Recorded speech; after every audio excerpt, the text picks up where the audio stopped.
ವೀಕ್ಷಕ ಮಿತ್ರರೇ ಎಲ್ರಿಗೂ ನಮಸ್ಕಾರ. ನನ್ನೆಲ್ಲ ರೈತ ಮಿತ್ರರಿಗೆ ಇವತ್ತಿನ ಮತ್ತೊಂದು ವಿಡಿಯೋಗೆ ಸ್ವಾಗತ. ಈ ವಿಡಿಯೋದಲ್ಲಿ ಸ್ವರಾಜ್ 724 XM ಆರ್ಚರ್ಡ್ ಗಾಡಿನ ಮಾರಾಟಕ್ಕೆ ತಂದೇನೆ. ಗಾಡಿ ಮಾತ್ರ ಆಲ್ಮೋಸ್ಟ್ ಹೊಸ ಕಂಡೀಷನ್ ಗಾಡಿ ಇದೆ. ಅದು ಕೂಡ ಒಂದೊಳ್ಳೆ ಬೆಲೆಯಲ್ಲಿ ಮಾರಾಟಕ್ಕಿದೆ. ದಯವಿಟ್ಟು ಯಾರು ಕೂಡ ವಿಡಿಯೋ ಸ್ಕಿಪ್ ಮಾಡಬೇಡಿ. ಓನರ್ ನಂಬರು, ಗಾಡಿ ಬಗ್ಗೆ ಪೂರ್ತಿ ಮಾಹಿತಿ ಕೂಡ ವಿಡಿಯೋ ಕೊನೆಯಲ್ಲಿ ಸಿಗುತ್ತೆ. ಇನ್ನು ನಿಮ್ದು ಕೂಡ ಸೆಕೆಂಡ್ ಹ್ಯಾಂಡ್ ಅಲ್ಲಿ ಇದೇ ತರ ಯಾವ್ದಾದ್ರು ಗಾಡಿ ಮಾರಾಟಕ್ಕಿದ್ರು ಈ ನಂಬರ್ಗೆ ವಾಟ್ಸಾಪ್ಗೆ ಫೋಟೋಸ್ ಕಳಿಸ್ಕೊಟ್ರೆ ಸಾಕು. ಇದೇ ತರ ನಿಮ್ಮ ವಾಹನದ ವಿಡಿಯೋ ಕೂಡ ಯೂಟ್ಯೂಬ್ ಮತ್ತೆ ಇನ್ಸ್ಟಾ ಪೇಜ್ ಅಲ್ಲಿ ಅಪ್ಲೋಡ್ ಮಾಡಿ ಕೊಡುತ್ತೇನೆ.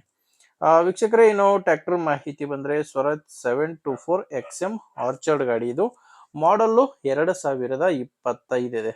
2025 ಆಲ್ಮೋಸ್ಟ್ 2025 ಎಂಡ್ ಅಲ್ಲಿ ಖರೀದಿ ಮಾಡಿರುವಂತ ಗಾಡಿ. ಗಾಡಿ ಕೂಡ ಜಾಸ್ತಿ ರನ್ ಆಗಿಲ್ಲ, ಕೇವಲ 66 ಗಂಟೆ ಕೆಲಸ ಮಾಡಿರುವಂತ ಗಾಡಿ. ಆಲ್ಮೋಸ್ಟ್ ಹೊಸ ಕಂಡೀಷನ್ ಗಾಡಿ ಇದೆ. ಓನರ್ ಕೂಡ ಇನ್ನೂ ಫಸ್ಟ್ ಓನರ್ ಕೂಡ ಇಲ್ಲ, ಅಂದ್ರೆ ಗಾಡಿ ಇನ್ನು ಓನರ್ ಹೆಸರಿಗೆ ರಿಜಿಸ್ಟ್ರೇಷನ್ ಕೂಡ ಆಗಿಲ್ಲ. ನೀವು ಗಾಡಿನ ತಗೊಂಡ್ರೆ ಡೈರೆಕ್ಟ್ ಆಗಿನೇ ನಿಮ್ಮ ಹೆಸರಿಗೆ ಗಾಡಿ ರಿಜಿಸ್ಟ್ರೇಷನ್ ಆಗುತ್ತೆ. ಆಲ್ಮೋಸ್ಟ್ ಹೊಸ ಗಾಡಿ ಖರೀದಿ ಮಾಡಿದಂಗೆ. ಮೀಟರ್ ಕೂಡ ನೋಡಿದ್ರೆ ಜಸ್ಟ್ 66 ಗಂಟೆ ಗಾಡಿ ರನ್ ಆಗಿದೆ. ಇನ್ನು ಟೈರ್ ಎಲ್ಲ ಶೋರೂಮ್ ಟೈರ್ಸ್ ಇದಾವೆ. ಗಾಡಿ ಜೊತೆ ಬಂದಿರುವಂತ ಶೋರೂಮ್ ಟೈರ್ಸ್ಗಳೇ, ಕೇಸಿಂಗ್ ಟೈರ್ಗಳೇ ಗಾಡಿಗಿರೋದು. ಕೇವಲ ಇಂಜಿನ್ ಮಾತ್ರ ಮಾರಾಟಕ್ಕಿದೆ. ಯಾವುದೇ ಸಾಮಾನುಗಳು ಗಾಡಿ ಜೊತೆ ಮಾರಾಟಕ್ಕಿಲ್ಲ.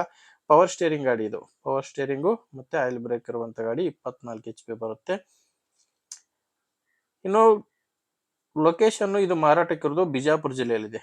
ಬಿಜಾಪುರ ಜಿಲ್ಲೆ ಸಿಂದಗಿ ತಾಲೂಕಿನ ಕನ್ನೊಳ್ಳಿ ಎಂಬ ಗ್ರಾಮದಲ್ಲಿ ಗಾಡಿ ಮಾರಾಟಕ್ಕಿರೋದು. ಬಿಜಾಪುರ ಜಿಲ್ಲೆ ಸಿಂದಗಿ ತಾಲೂಕಿನ ಕನ್ನೊಳ್ಳಿ. ಗಾಡಿದು ಡಾಕ್ಯುಮೆಂಟ್ಸ್ ಯಾವುದು ಪ್ರಾಬ್ಲಮ್ ಇಲ್ಲ, ಯಾಕಂದ್ರೆ ನೀವೇ ಗಾಡಿಗೆ ಫಸ್ಟ್ ಓನರ್ ಆಗ್ತೀರಾ. ಪ್ರೈಸ್ ಇದಕ್ಕೆ ಓನರು 4,90,000 ಹೇಳ್ತಾರೆ. 4,90,000 ನೆಗೋಷಿಯಬಲ್ ರೇಟ್ ಇದು. ಅಂದ್ರೆ ಮಾತಾಡುವಾಗ ಹೆಚ್ಚು ಕಡಿಮೆ ಆಗುತ್ತೆ. ಈಗ ಹೇಳ್ತಿರೋ ರೇಟು 4,90,000. ಹೆಚ್ಚಿನ ಮಾಹಿತಿಗೆ ಗಾಡಿ ಓನರ್ ಜೊತೆನೆ ಡೈರೆಕ್ಟ್ ಆಗಿನೇ ಮಾತಾಡಿ. ಈ ಗಾಡಿ ಓನರ್ ನಂಬರು ವಿಡಿಯೋ ಕೆಳಗಡೆ ಕೊಟ್ಟಿದ್ದೇನೆ. ವಿಡಿಯೋದಲ್ಲಿ ಇಲ್ಲ ಓನರ್ ನಂಬರು, ವಿಡಿಯೋ ಕೆಳಗಡೆ ಟೈಟಲ್ ನಲ್ಲಿ ನಂಬರ್ ಇದೆ. ಒಂದ್ ವೇಳೆ ವಿಡಿಯೋ ಟೈಟಲ್ ನಲ್ಲಿ ನಂಬರ್ ಇಲ್ಲ ಅಂದ್ರೆ ಗಾಡಿ ಇರಲ್ಲ, ಮಾರಾಟವಾಗಿರುತ್ತೆ. ನಂಬರ್ ಇದ್ರೆ ಓನರ್ ಜೊತೆನೆ ಡೈರೆಕ್ಟ್ ಆಗಿನೇ ಮಾತಾಡಿ. ಸ್ಕ್ರೀನ್ ಮೇಲೆ ಈಗ ಇರೋದು ಇದು YouTuber number. Owner number video ಕೆಳಗಡೆ ಇದೆ. ನೋಡಿ, ನಿಮ್ಗೆ ಗಾಡಿ ಓಕೆ ಅನ್ಸಿದ್ರೆ ತಗೊಳ್ಳಿ, ಇಲ್ಲಾಂದ್ರೆ ಯಾರಾದ್ರೂ ತಗೊಳ್ಳೋ ರೈತರಿಗೆ ದಯವಿಟ್ಟು ವಿಡಿಯೋನ ಶೇರ್ ಮಾಡಿ. ಅಂಡ್ ವಿಡಿಯೋ ಇಷ್ಟ ಆದ್ರೆ ಲೈಕ್ ಮಾಡಿ. ಅಂಡ್ ನೀವೇನಾದ್ರೂ ನಮ್ಮ ಚಾನಲ್ ಹೊಸದಾಗಿ ಇವತ್ತೇ ನೋಡ್ತಾ ಇದ್ರೆ ಸಬ್ಸ್ಕ್ರೈಬ್ ಮಾಡ್ಕೊಳ್ಳಿ. ಮುಂದಿನ ವಿಡಿಯೋದಲ್ಲಿ ಮತ್ತೆ ಸಿಗೋಣ. ಅಲ್ಲಿವರೆಗೂ ನಮಸ್ಕಾರ.